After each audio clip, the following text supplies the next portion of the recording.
My name is Darold Galloway, and I was born in February 26, 1935, and that was up in Logan, Utah. Mm-hmm.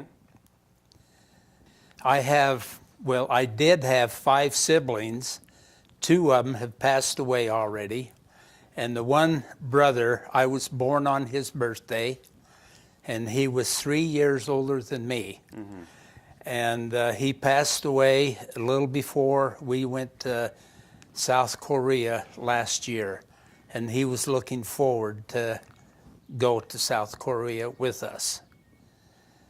And I have another sister that is about 85 years old, and I have a brother that's he's in his 80s, and he's in the Veterans Hospital, or the Veterans Home right now out in Ivans. What veteran? Veteran? Korean War veteran or World War II? It was Korea. He spent some time up in Alaska during the Korean War. So he is the Korean War era veteran, right? Yes, and my one brother that passed away, he spent many months over in Korea. What is your big brother's name? Wesley Galloway. How about your brother, younger brother, who spent a month in Korea? Well, he spent more than a month. Yeah, right. Month. I am 3 years younger than what he was. What's his name? Gerald. Gerald. G. E-R-A-L-D. So there are 3 Korean War veterans, in principle, from your family. Yes. Wow. I never heard of it before. So what school did you go through in Logan, Utah? Logan, from grade school up until the 5th grade. Then my mother and I moved to Salt Lake. My father had passed away back in 1945, and I lived with my mother until I went in the service in 1952. When did you graduate high school? I went to East High in Salt Lake City, and then I gave up high school and went to a trade tech school. Trade tech? Trade. And I learned how to weld. Very interesting, but as time went by, I figured it was hard on my eyes.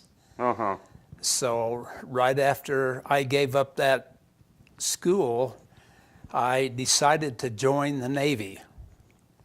And I was too young to go into the service. So when I turned 17, I had to have permission from my mother. What year was it? In your 17 means? 1952. 52.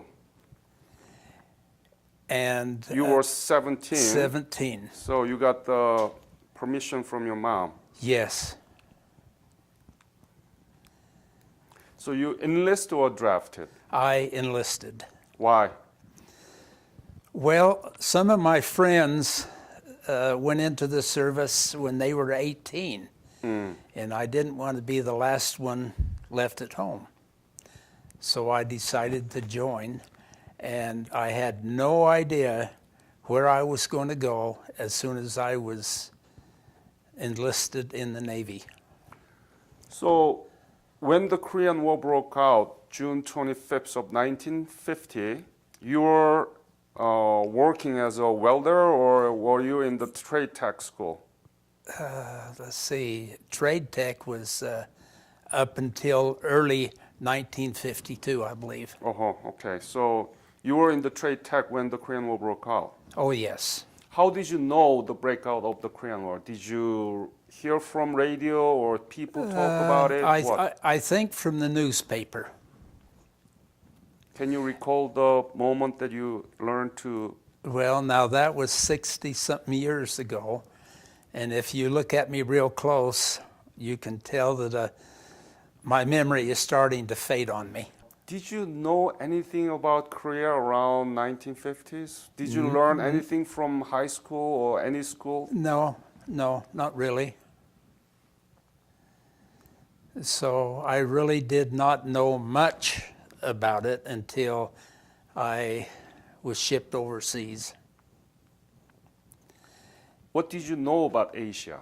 What country did you know? Well, Russia and China, and basically that was about it.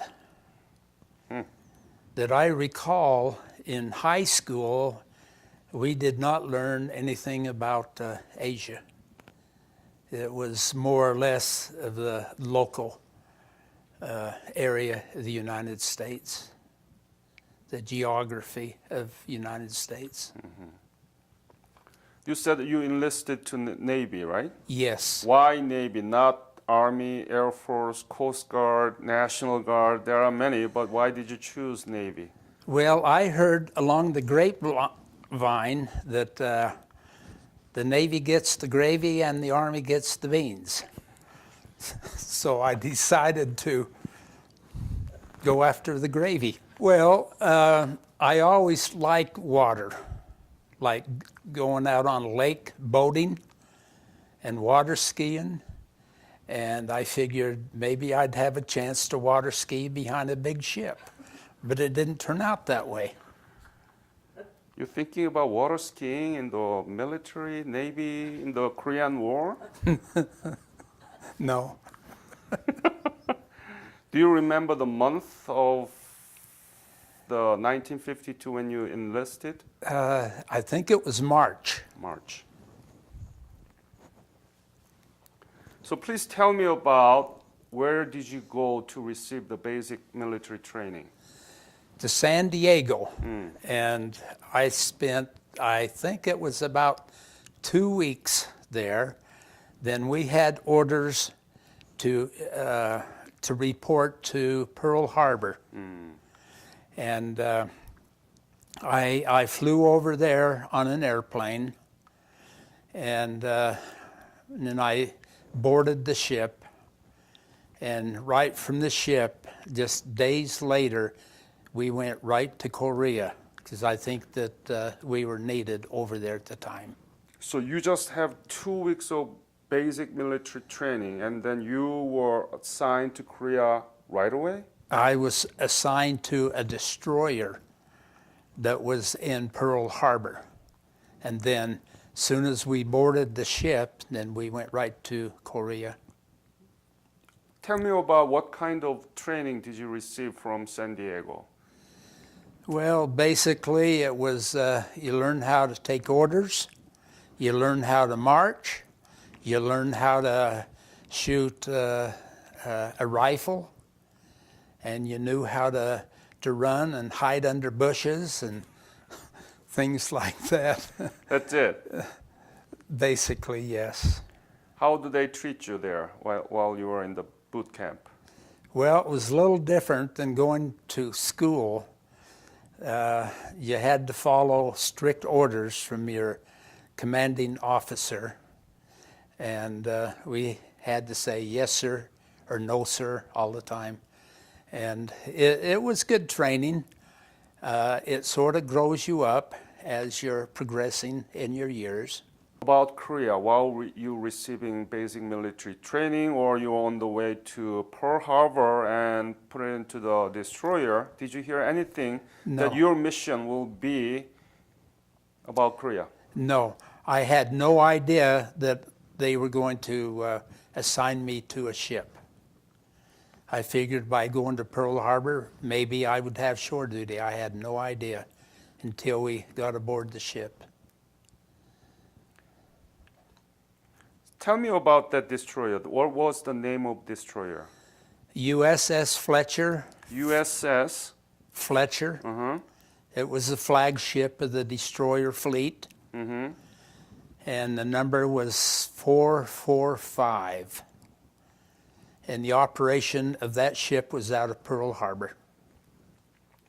Could you tell me about the ship, how big and how many sailors there, and what kind of facility there? Where did you sleep? What kind of food did you eat, and so on? Please tell me about it, because young kids really are curious about those things. Well, the Fletcher was sort of an old ship. It was called a tin can. And the ships that they have now are so modernized. And there was about approximately 200 sailors on the ship there. And we had 5-inch gun mounts and several 3-inch guns. And we had, I think they were called hedgehogs, where they would have like a canister loaded with explosives that they would shoot up out into the water if there was any submarines, enemy submarines. And we had 2 sets of torpedo tubes. Go on. And the food was not the best. We one time we had some chicken that was packaged in 1941. Really? And from that time on, after I got out of the service, many years later, I had a hard time liking chicken. And there was times that when we about ran out of food, we had to break open the emergency rations, and they were not good. What was your favorite sea ration? Oh, Remember? potatoes, I guess. And tell me about your sleeping quarter. How big was it, and how was it? Was it hammock, or what is it? It was a stiffened hammock, and there was about 3 layers. When I first got aboard the ship, I was on the bottom bunk, that's what it's called. Then there was one above me, and then there was one up on top. And when we were in Korea, we had a rotation of 4 hours duty and 4 hours off. When we were on duty, we were in our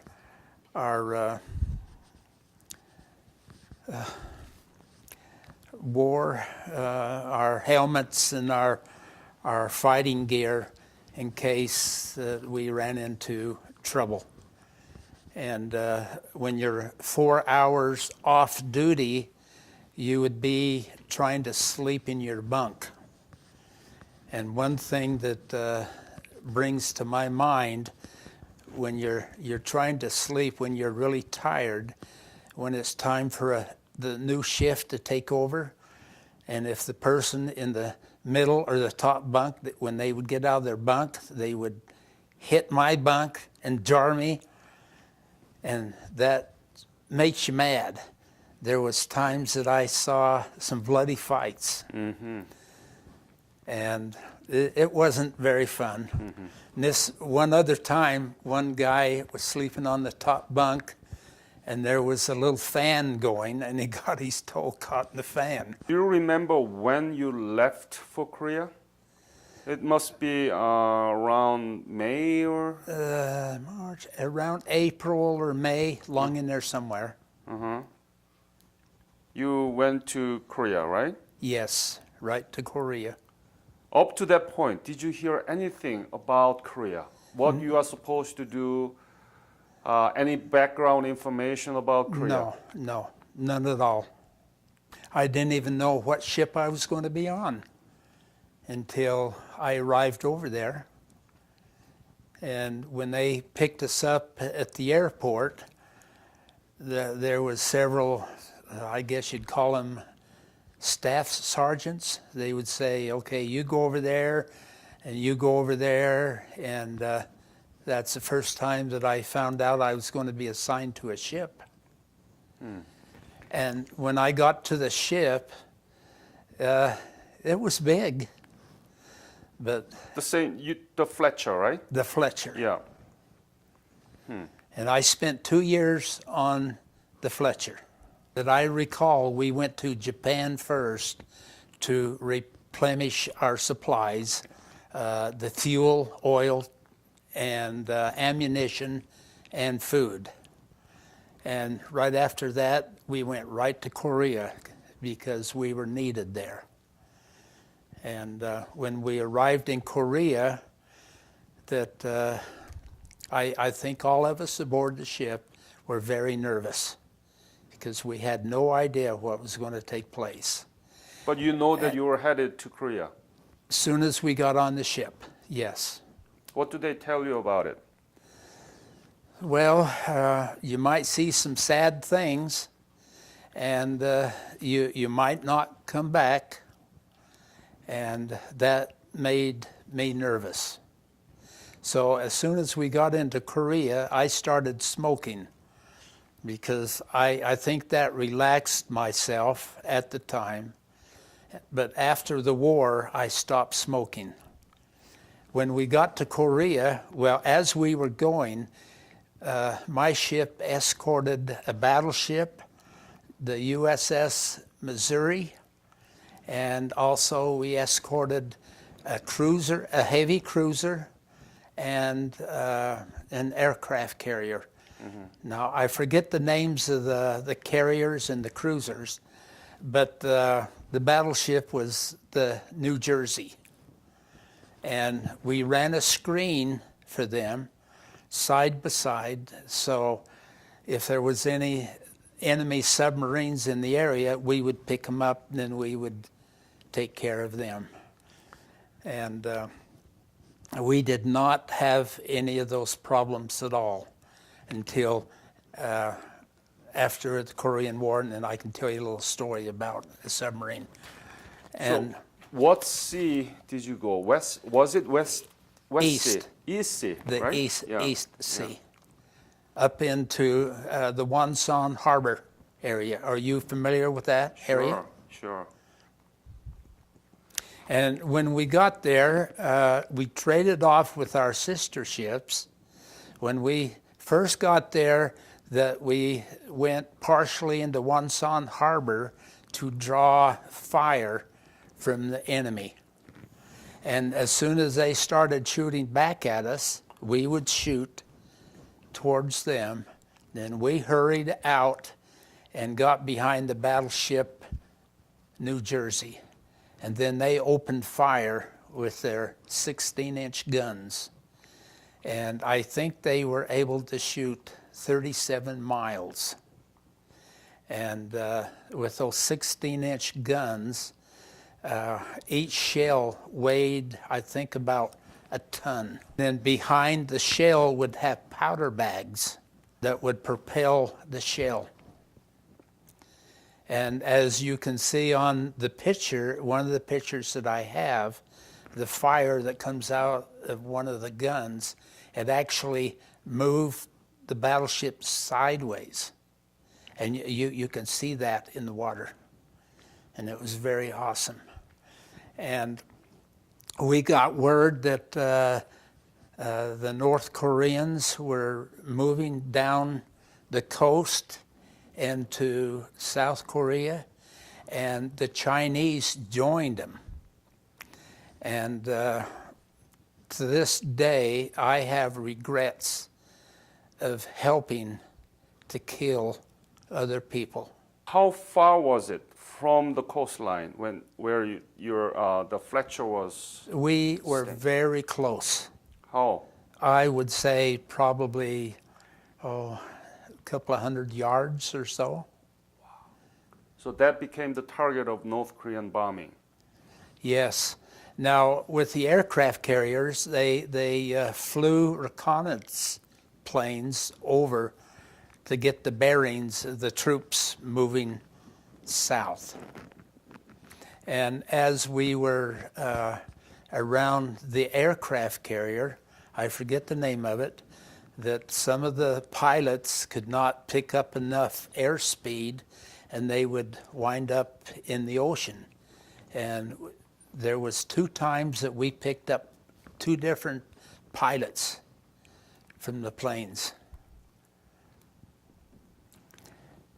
That just couple hundred yards from North Korean the artillery, it's been very dangerous to the all crewmen there. Oh, right? yes. Please tell me about the typical day of your battle and the moments that you were endangered.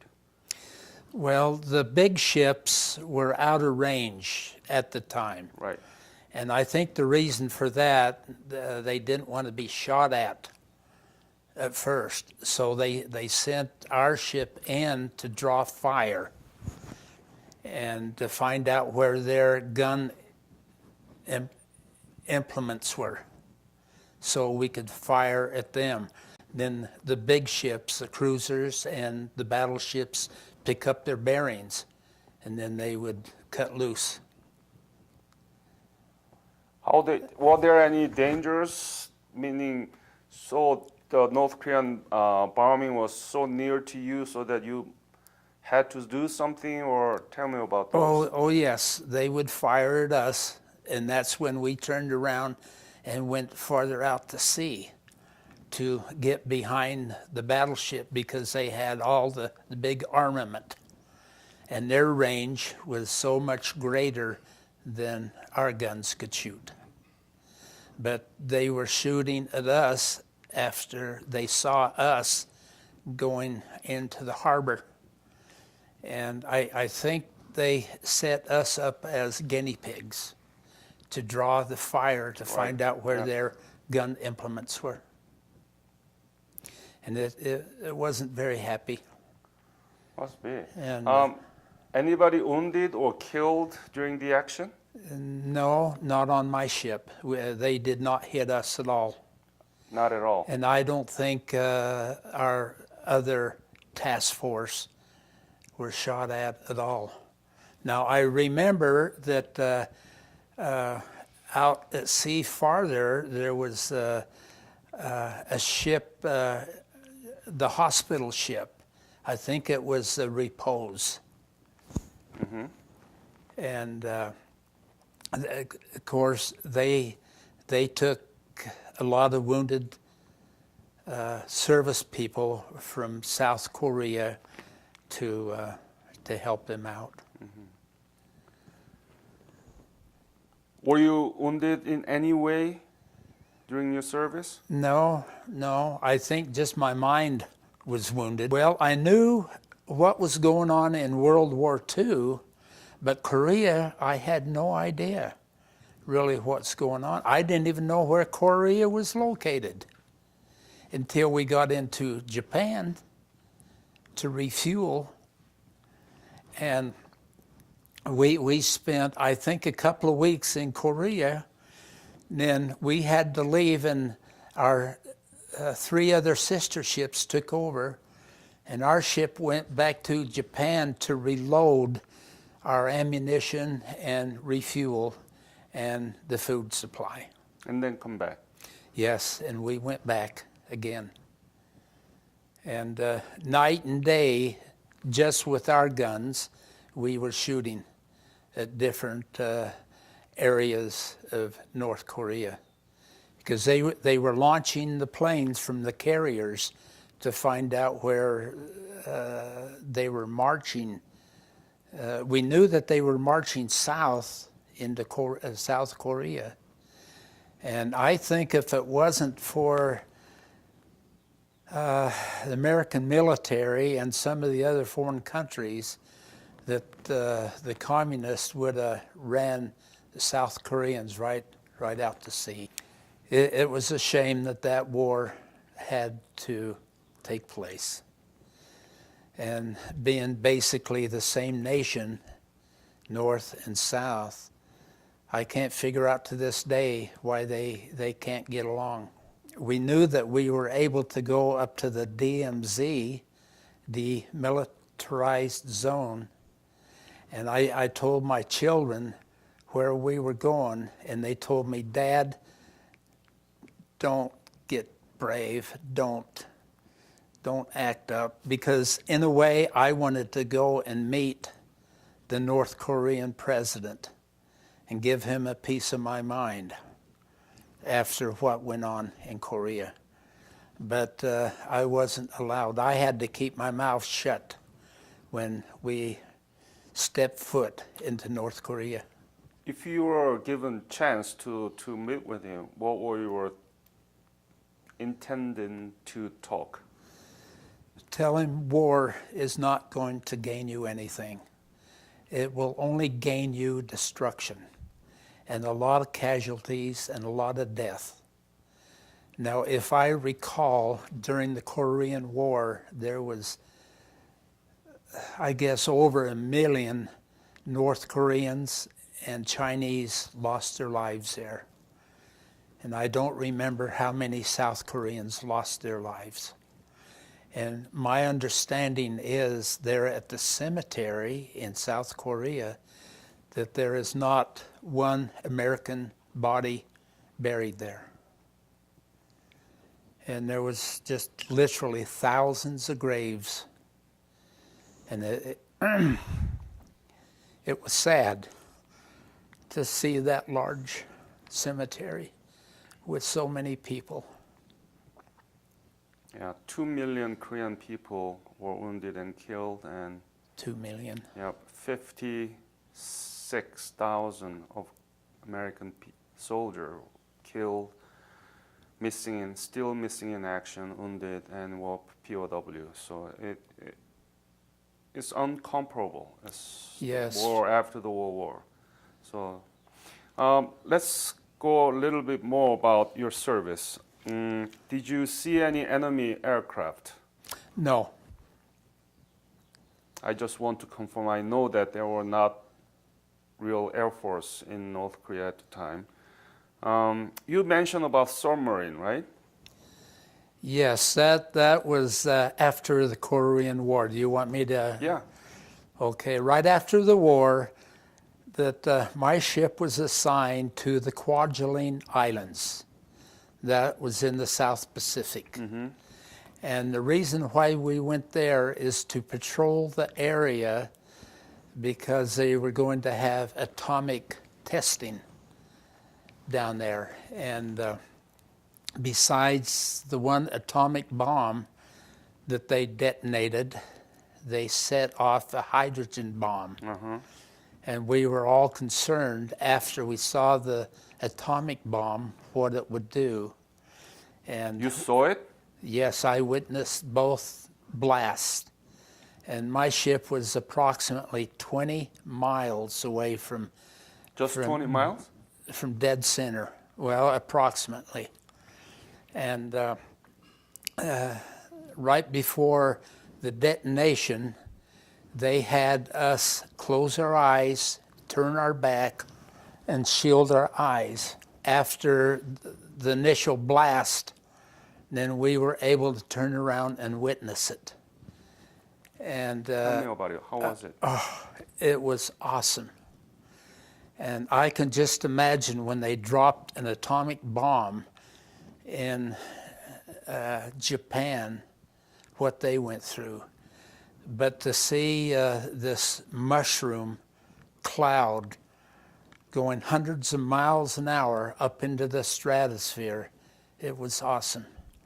And right after the blast, you saw the flash. Then many seconds later, you felt the blast itself. And it actually rocked the ship. And they had other ships in the area that were at ground zero that they were testing to see what would happen to the ships. Nobody was on those ships. And the one ship floated over to this one island, and we pulled liberty on that island. And I actually went aboard that ship. And it was all burned out. But it was a memory of what a blast could do. And I hope and pray that there will not be another atomic war. And that's what I'm concerned about North Korea. Mm-hmm. And I think the North Korean president needs to be talked to. There was a lot of disruption in 1950 to 1953. And we hate to see that happen again. And all it would take for the military of North Korea is to pull a trigger. And my understanding is they have an atomic bomb. And it's that area, they're very improvised, very sad.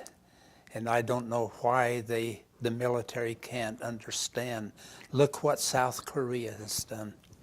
When Sonny Lee sent us over there, I was very amazed how that country has grown up, even though I did not see Korea during the war at all, but I could just imagine from pictures that I saw. And it's a beautiful, beautiful area. When did you finish your service in Korea? Okay, that was 1953, that we were behind the battleship New Jersey, and we saw the last shell being lobbed. And after that, the truce took place. Mm-hmm.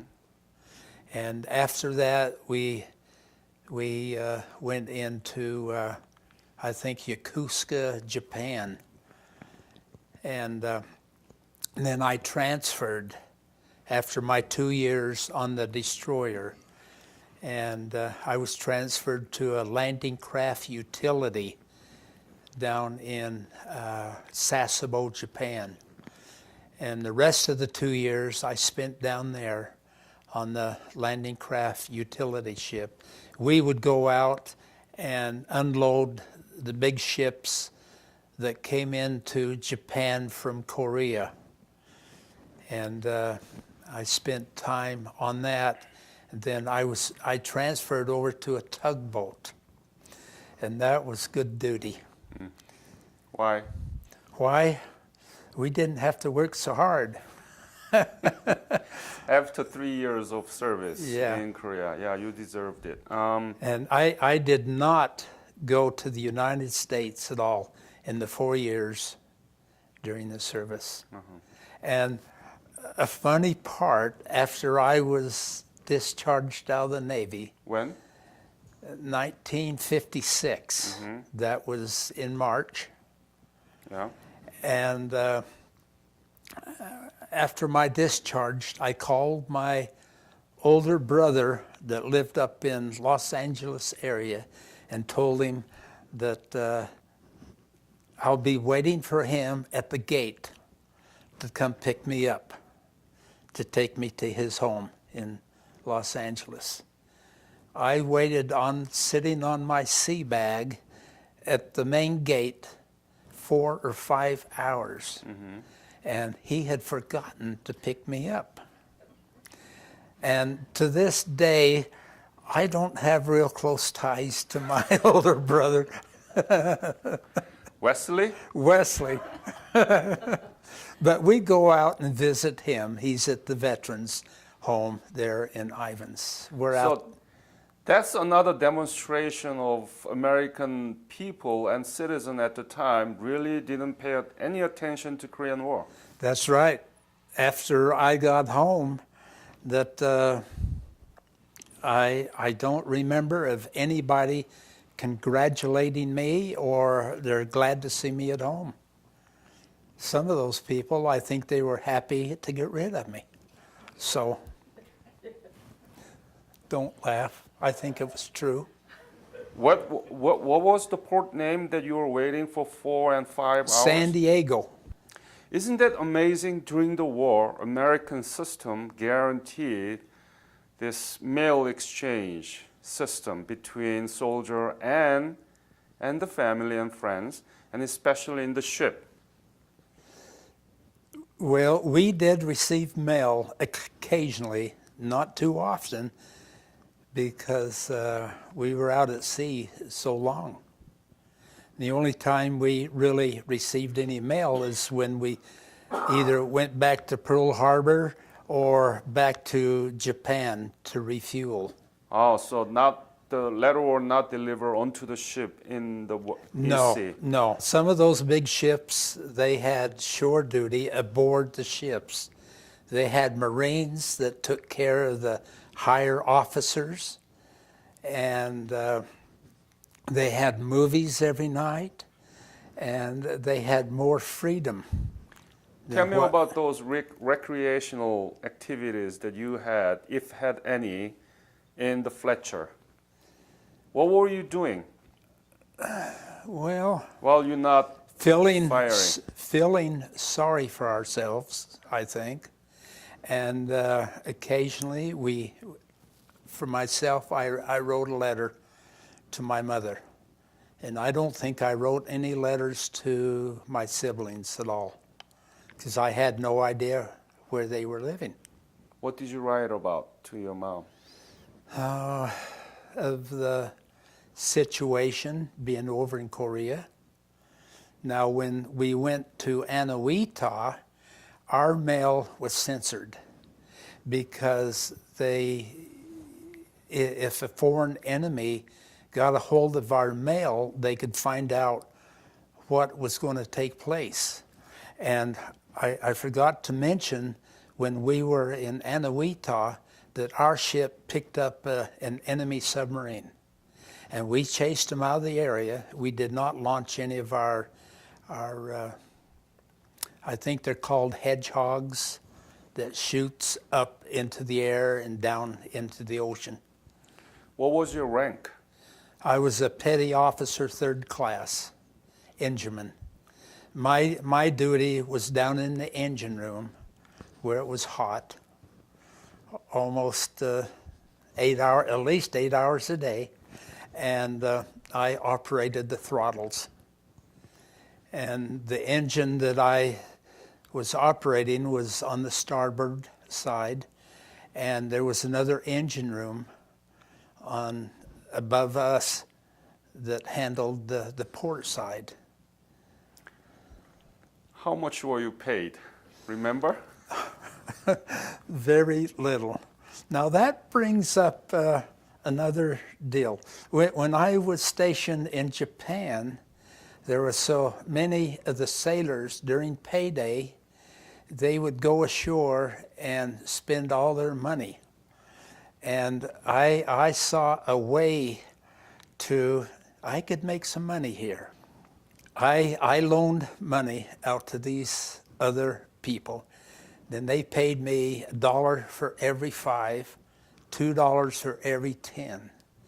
And I made enough money from that after I got out of the Navy, I was able to buy fairly a new car that was 2 years old. What a businessman you are. Yeah, but they made a law that you couldn't do that after I got out of the Navy. After, So right? otherwise, my face would be in the post office.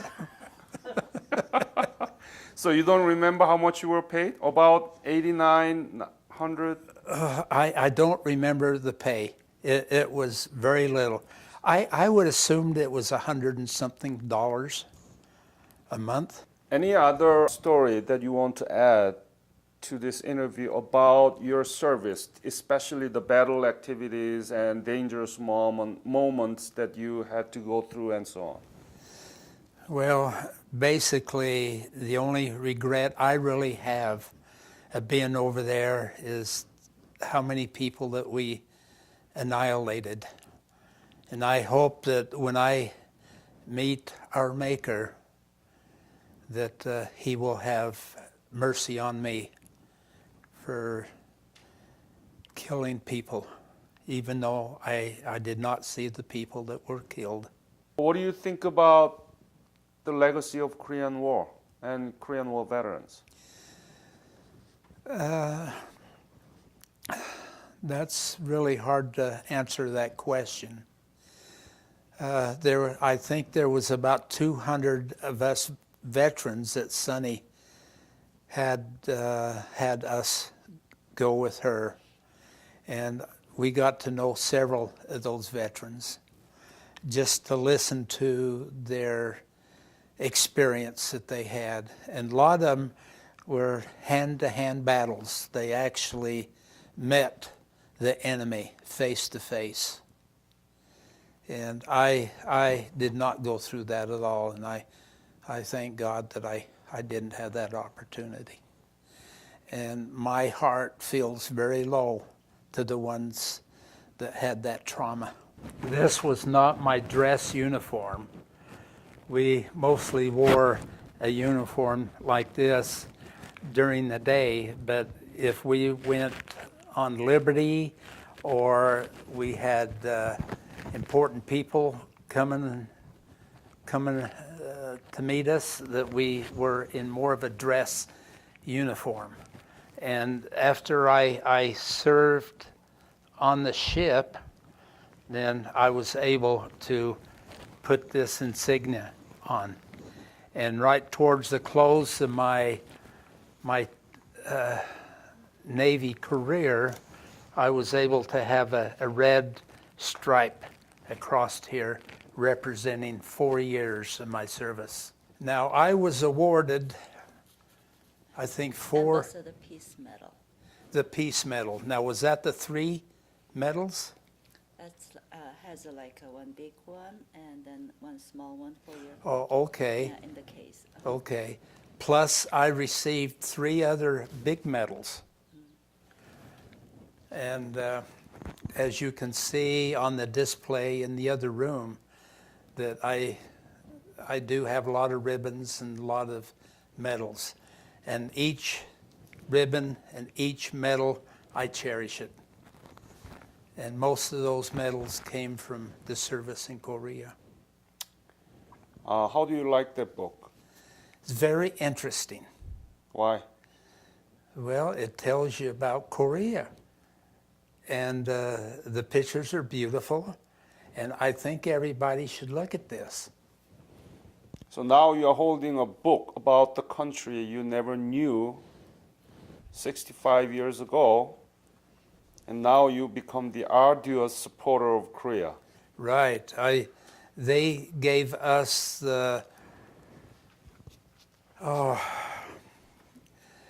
well, we are the patriot ambassadors of Korea because we went over there.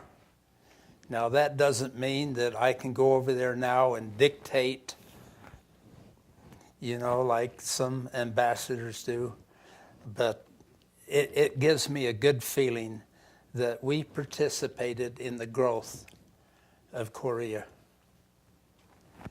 And what is life about unless you get along with your neighbors, and that's very important, and you love your people. In all, we have 17 grandkids, and I think 2 or 3 4 great grandkids. And I hope that they can see this interview so they have more knowledge of what took place in my younger years.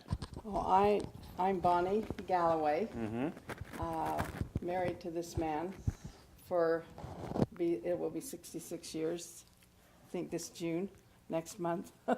Wow. So we have had a lot of experiences, and this Korean War, for many, many years through our marriage, he has never mentioned Why you his didn't war mention? experiences. And it's just been, I know when our youngest was in high school, she had to do a paper on a veteran. And so she said, "Dad, you were a veteran, weren't you?" And so she videotaped him with his Korean War experiences. And that's really the first time the family ever asked anything about his war experiences. And so I think this is the way with a lot of these older veterans. And so I think this is such a wonderful, wonderful thing that you're doing to let these veterans tell their experiences and let their posterity know what they have accomplished. Because seeing South Korea, which is a beautiful, vibrant nation now, and what it was before the Korean War, is just amazing. It's unbelievable. And thanks to the, to the Korean government, the South Korean government after the war, they have flourished. But thanks to the United Nations with their fighting, they were able to win over the war and have the armistice. So thank you for your service, dear. Well, thank you for being my wife. All the friends are here or listening. Would you please introduce your name? Yes, my name is Bill Draney. We've known the Galloways for several years now. We are very disappointed that they have their home up for sale because we're hoping they don't move out of our area. And we miss them very much. I mean, we love them very much, and we appreciate what Daryl's done for your country. I'm Dee Patterson, and we've been friends for quite a while, and it's been really interesting to hear the story. So I'm glad you did this. And? And I'm Jim Patterson. I belong to her. And we very much treasure the friendship with the Galloways. And as a veteran myself, I appreciate all that he has said here today. You told me you are the Vietnam War veteran. I was drafted in 1961 and served for 6 years. Did Darold talk about his service to you before? Not very much. My name is Linda Short. We've known the Galloways for several years also. And Darold has taught me the difference between a boat and a ship. I have not known a lot of this stuff about Darold. It's been so interesting and heartwarming. I'm Barry, Linda's husband. And again, everything these guys have said have been the truth. However, I know a lot more about Darold than these guys do, so we won't tell you about that. Please. My name is Lynn Draney, and I am Bill Draney's wife. And I found this interview extremely emotional for me. My father was a veteran of the Second World War in the Navy, and because of that, he did not return. And that's a long story. And so listening to Darold, it was very emotional because I know that he possibly could not have returned. My name is Jerry Crawford, and I'm an immediate neighbor of the Galloways. Darold and I hit it off very early because I graduated in 1964 and was commissioned a second lieutenant in the Air Force. And so we had a lot in common, different wars, but the same love of our country and the loyalty that we felt needed to be served by young adults. The thing I've learned about Mr. Galloway is his love of his country. And it's a tender item because he's shown me some of his things. I'm inquisitive. I'm his favorite real estate broker of choice. And so I get to go through the house a little differently than most other neighbors. And he's explained to me a number of things, but it was difficult to get him to open up and to talk. You could see that it was a tender moment and that these were very cherished memories, but I could see in his eyes, as he's expressed, the sorrow for the number of lives that had to be sacrificed under the guise of freedom. And he's such a wonderful guy with such a big heart. The kind of men that served our country. My father served in World War II in the Army, and he did come back alive. He will not talk or share any stories. I discovered his trunk on one occasion in the garage when I was about 12, and I wanted those items as a memento, but my sweet mother decided to scrap that chapter in their history, and she threw all of that stuff away. Little did she know that I had stolen his military hat, and so that's one of my prized possessions. So this is your ship? Yes.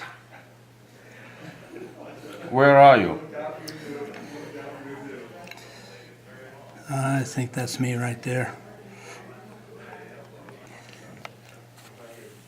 That's the battleship, New Jersey. Oh, that's the battleship New Jersey?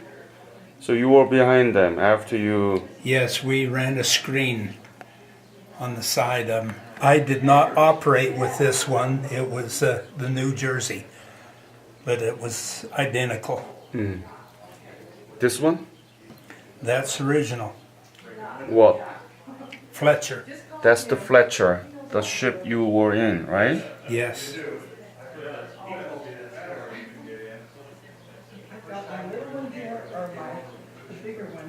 This mint only made certain ships, and that was all. Mm-hmm.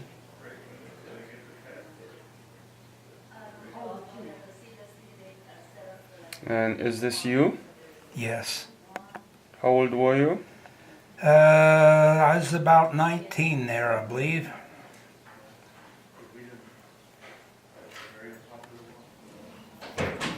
And this is you again? Yes.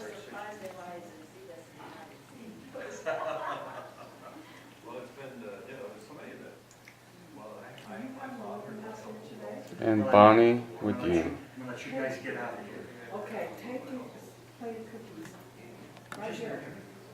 So no, I'm gonna let these in, what isn't left, We'll put them in a container, and if we use them, we use them, if not. well, I wanted to actually take them out. And is this actual picture? But these are for you. That's, we're getting off the train to go to San Diego. We took the train from Salt Lake to Los Angeles. Oh. What's her name? Brittany. What's she doing now? She's going to school right now, university, Brigham Young University. Encourage her to join the convention in Washington, D.C., okay? Yes. Thank you.